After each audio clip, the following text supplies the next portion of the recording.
The banners for version 2.8 have been announced, and they feature some of the most popular characters in the entire game. And with so many popular and hyped up characters on the banner, it gets a little confusing who is actually worth pulling for. So I'm going to talk about every character in this update and talk about if they're actually worth getting or not. Starting with the new character, Chisa. Chisa is a Havoc Resonator capable of healing the team, as well as having buffs relating to negative status. This would mean that hypothetically she is capable of fitting into some of the most powerful teams within the game, but in reality it doesn't really end up being the case. Let me elaborate on that a little bit. When we think of negative status teams, two in particular come to mind, being the Zani team and the Cantarella team. But there's also the Phoebe main DPS team for those who really like Phoebe. And I'm gonna be honest here, Chisa is only really worth it in one of these teams. You see, Phoebe main DPS is a very interesting case, because Phoebe's personal damage per rotation actually isn't high enough to justify kicking Phrolova out of her current best team. Phoebe gives herself a lot of stats, and thus it's not really worth it to buff Phoebe that much, rather getting characters who do their own personal damage as well as have at least a little bit of buffing for Phoebe. Phrolova has much higher personal damage, thus making her an excellent teammate for Phoebe, and while Chisa does have more buffs, it's simply not worth it compared to Phrolova's massive damage output. As for Zani, you have Spectra Rover. Zani and Spectra Rover have a very strong synergy if you're good at quick swap teams, because Zani is able to swap during her heavy/nightfall, and then you're able to use Phoebe or Spectra Rover to apply more Spectrofrazzle, thus allowing you to extend your Zani rotation. This is something that Chisa is not capable of doing, meaning that at higher end gameplay, you're most likely better off just running Spectra Rover rather than Chisa. Even at a casual level, Spectra Rover is most likely going to be better, having an incredibly powerful Res Shred effect which is very rare within the game, and then also just the fact that more Spectrofrazzle stacks leads to more damage from Zani's outro skill, as well as Spectra Rover having good personal damage of their own. So for Zani, Chisa most likely isn't going to be worth it. And then there is Cantarella, who Chisa is actually going to be the best in slot teammate for, but only if you get her signature weapon. Arrow Rover does have some clunk to their gameplay, so I can see someone wanting to replace Arrow Rover and run Chisa instead. But just know that if you're looking for a pure damage increase, Chisa isn't going to be impactful enough. So ultimately, Chisa is only really going to be a good pull if you are a Cantarella player who wants to stop using Arrow Rover, or if you're trying to free up your Rover to use in a different team.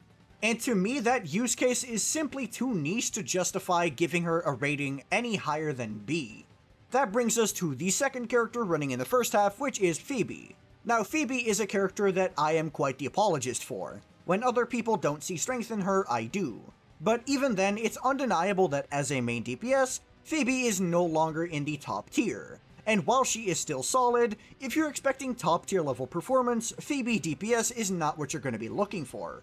However, you are still able to turn to Phoebe as a support for your Zani. Specifically for your Zani, because there isn't really a different character that Confession Phoebe works with.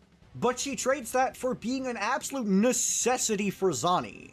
Zani is on the current banner, and if you happen to pick her up, Phoebe is next. So if you have a Zani and no Phoebe, be sure to grab the character, I'm being 100% serious.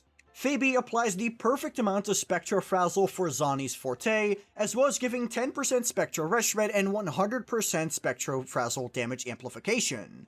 Meaning that for literally any Spectrofrazzle DPS in the future, Phoebe is going to be one of their best teammates, if not just straight up the best one. We can already see how dependent Zani is on Phoebe's existence.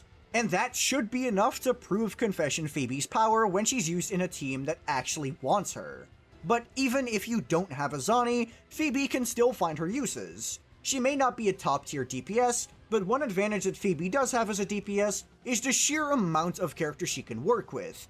Phrolova Spectra Rover, Mortefi Spectra Rover, Sanhua Spectra Rover, Shakona Spectra Rover, Shakona Shorekeeper, Spectra Rover Shorekeeper, Spectra Rover and Verena, Shakona and Verena. This character has so many teammates, it's honestly just kind of absurd. I will say that within Whimpering Waste she is a bit gimped, because you essentially need to use Shakona in her team. But within Tower she is an excellent option to try and close out the amount of teams you need. functioning excellently as a 3rd or 4th DPS. However, I can't give her any higher than an A rating because, like I said, Confession Phoebe only really works with Zani, and DPS Phoebe is by no means top tier. So I think A is a pretty fair rating. And that brings us to what is, in my opinion, the best character in this entire update, bar none. It is Phrolova. Phrolova is... what is there even to say about this character? She's top tier within tower, she is the bar none best DPS in Whimpering Wastes.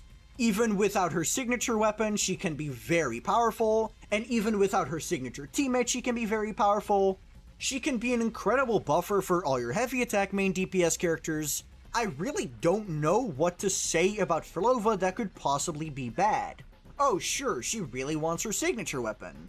You know, like almost every single DPS in the entire game?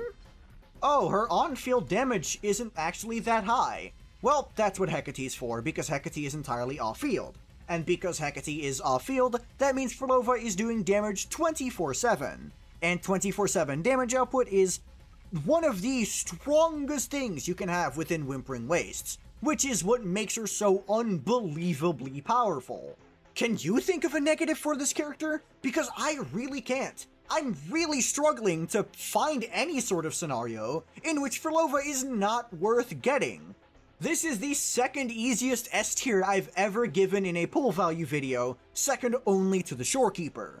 Trust me, if you care about meta at all, Phrolova is an excellent pickup. And that finally brings me onto the final character coming within the version 2.8 update, being Cantarella. Cantarella is entirely defined by Phrolova's existence. I'm going to be completely honest here. So instead of talking about what makes Cantarella good, because spoilers, the thing that makes Cantarella good is synergy with Phrolova, I'm rather going to talk about what makes her bad in literally every other team. First of all, Phrolova has one of the lowest energy generations out of any sub-DPS character. Now, why does this matter? Sure, it increases her own energy requirements, but what does it really matter? Well, simple. By running Cantarella, you're also increasing the ER requirements for your DPS, which will be an even bigger damage loss. Because the way energy is generated is every single attack in the game gives a certain amount of energy, and then half of the energy that is generated goes to the other characters on the team. So for example, if your Cantarella generates 10 energy with an attack, your Camellia, for example, would gain 5 energy. So if Cantarella generates a low amount of energy, Camellia will also receive a low amount of energy. And because Cantarella has such low energy generation, you are forcing your main DPS to build more ER. This naturally also decreases the amount of damage she herself is going to do, because she herself will need more energy regen, which will thus lower her damage output, ultimately leading to one of the lowest damage outputs out of any sub-DPS in the entire game. Her Ultra skill buff isn't really worth using on any DPS that isn't Phrolova.